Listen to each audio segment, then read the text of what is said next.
வெள்ள பிரச்சனை, வடிகான் பிரச்சனை, வீதி பிரச்சனை, வடிகான்களுக்கு மூடியிடுகின்ற பிரச்சனை, இப்படி ஒரு நகர சபை என்ன என்ன அடிப்படையான பிரச்சனைகளை இந்த மக்களுக்கு தீர்க்க வேண்டுமோ அவைகளை எல்லாம் ஒருபுறம் வைத்துவிட்டு நான் இந்த நகர சபைக்கு வந்தால் இந்த நகர சபை நமக்கு அதிகாரம் கிடைக்கின்ற போது மேம்பாலம் அடிப்போம், அது செய்வோம், இது செய்வோம் என்று மக்களுக்கு கற்பனை பண்ண முடியாத அளவுக்கு பல பொய் பிரச்சாரங்களும் பல மோசமான பிரச்சாரங்களும் இந்த பிரதேசங்களிலே அரங்கேற்றப்பட்டு வருகின்றன.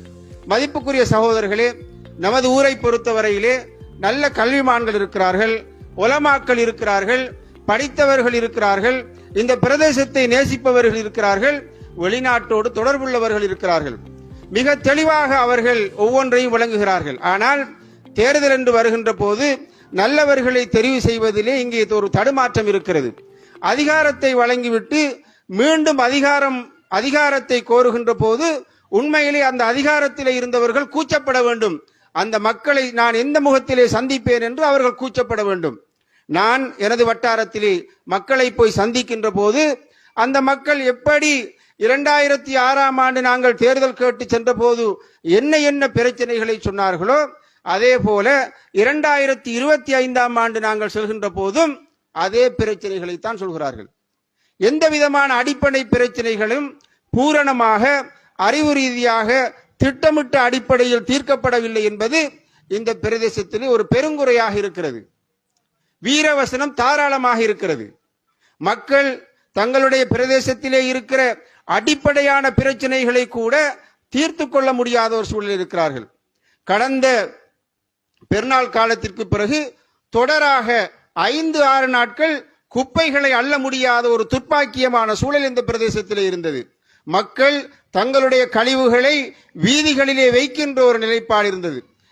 கடந்த காலங்களிலே நாங்கள் இந்த குப்பை பிரச்சனைக்கு மில்லியன் கணக்கான ரூபாய்களை செலவழித்து தீர்வுகளை தருவோம் என்று சொல்கின்ற அந்த சகோதரர்கள் இன்னும் அந்த பிரச்சனைகளை ஒழுங்குமுறையாக அறிவு ரீதியாக திட்டமிட்ட அடிப்படையிலே அவர்கள் தீர்த்து கொள்ளவில்லை என்பதை ஒவ்வொரு மனச்சாட்சி உள்ள ஒவ்வொரு குடிமகனும் இந்த பிரதேசத்திலே இருந்து சிந்திக்க வேண்டிய தேவை இருக்கிறது.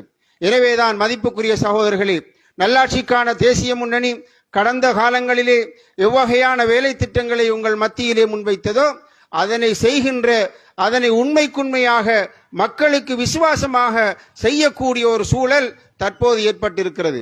எனவே மதிப்புக்குரிய சகோதரர்களே, நீங்கள் கண்டிப்பாக எதிர்வரும் 6ஆம் தேதி நல்லாட்சிக்கான தேசிய முன்னணியுடைய இரட்டை கொடி சின்னத்திற்கு ஒரு முறை நீங்கள் வாக்களித்து எங்களுக்கு நீங்கள் அந்த அதிகாரத்தை தருகின்ற போது இந்த மக்கள் சந்திக்கின்ற இந்த மக்கள் எதிர்நோக்குகின்ற அடிப்படையான பிரச்சனைகளுக்கு ஒரு குறிப்பிட்ட காலத்திற்குள் இன்ஷா அல்லாஹ் நாம் தீர்வை பெற்றுத் தருவோம் என்ற அந்த உறுதிமொழியை நான் இந்த இடத்திலே உங்களுக்கு கூறிக்கொள்ள விரும்புகின்றேன். வெறுமனே வாய்ப்பே செல்லாமல் ஒரு சேர்வீரர்களாக இருந்து குறிப்பிட்ட காலத்திற்குள் இந்த நகரத்தை ஏனைய உள்ளூராட்சி மன்றங்கள் திரும்பி பார்க்கின்ற அளவுக்கு ஒரு சிறந்த ஒரு முன்மாதிரியான ஒரு நகரமாக மாற்றுவதற்குரிய அத்தனை வேலை திட்டங்களையும் நாங்கள் வைத்திருக்கிறோம். எனவே எங்களுக்கு ஆணை கிடைக்கின்ற போது இன்ஷா அல்லாஹ் அவைகளை பூரணமாக நிறைவேற்றக்கூடிய அந்த ஆற்றலையும் அந்த ஆளுமையும் அல்லாஹு தஆலா எமக்கு தந்திருக்கிறான். எனவே அன்புக்குரிய சகோதரர்களே, இந்த 2ஆம் வட்டார மதிப்புக்குரிய சகோதர சகோதரிகளே, எங்களுக்காக வேண்டிய அந்த ஆணையை தாருங்கள். இன்ஷா அல்லாஹ் அடுத்த முறை நாம் தேர்தலுக்கு வருகின்ற போது நாம் என்ன என்ன வாக்குறுதிகளை உங்களுக்கு அளித்தோமோ அவ்வளவு வாக்குறுதிகளையும் உங்களுக்கு நாங்கள் நிறைவேற்றிவிட்டுத்தான் அடுத்த தேர்தலில் நான் உங்களை சந்திப்போம் என்ற அந்த உறுதிமொழியை நான் உங்களிடத்திலே தெரிவித்துக் கொள்கின்றேன்.